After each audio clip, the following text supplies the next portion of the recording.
నంద్యాల జిల్లా నందికొట్కూరు నియోజకవర్గ Telugu Desam party incharge Gowru Venkatareddy జన్మదిన వేడుకలు ఘనంగా నిర్వహించారు. కర్నూలులోని గౌరు వెంకటరెడ్డి ఇంటి వద్ద తెలుగుదేశం పార్టీ నాయకులు, గౌరు వెంకటరెడ్డి అభిమానులు పెద్ద ఎత్తున వచ్చి జన్మదిన శుభాకాంక్షలు తెలిపారు.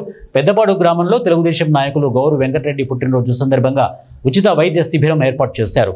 ఈ కార్యక్రమంలో గౌరు వెంకటరెడ్డి తనయుడు గౌరు జనార్దన్ రెడ్డి వైద్య శిబిరాన్ని ప్రారంభించారు. పుట్టినరోజు సందర్భంగా సేవా కార్యక్రమాలు చేయడం సంతోషంగా ఉందన్నారు.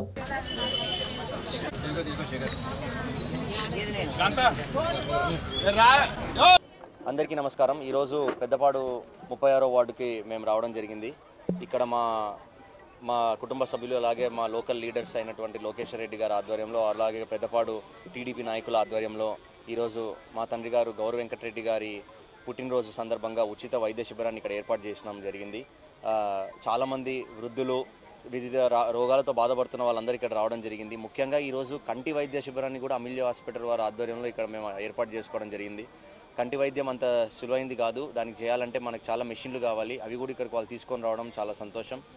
ఒకటే మాట, ఈరోజు ఏంటంటే ఒక పుట్టినరోజు వేడుకని ప్రజాసేవలో భాగంగా ఉండాలనే ఒక ఉద్దేశంతోనే అలా మెసేజ్ ఇస్తూ మేము ఇలాంటి కార్యక్రమాన్ని ముందు శ్రీకారం చుట్టడం జరిగింది. దానికి నేను గ్రామ టీడీపీ నాయకులందరికీ కూడా నేను ధన్యవాదాలు తెలియజేస్తా ఉన్నాను. అందరికీ నమస్కారం. పెద్దపాడు 36వ వార్డు ఇన్ఛార్జు సుందర్ రెడ్డి గారి తమ్ముడు లోకేష్ రెడ్డి గారి ఆధ్వర్యంలో ఈ కార్యక్రమం జరిగింది. గౌరు వెంకటరెడ్డి గారి పుట్టినరోజు శుభ సందర్భంగా medical camp, mega medical camp నిర్వహించడం జరిగింది. ఈ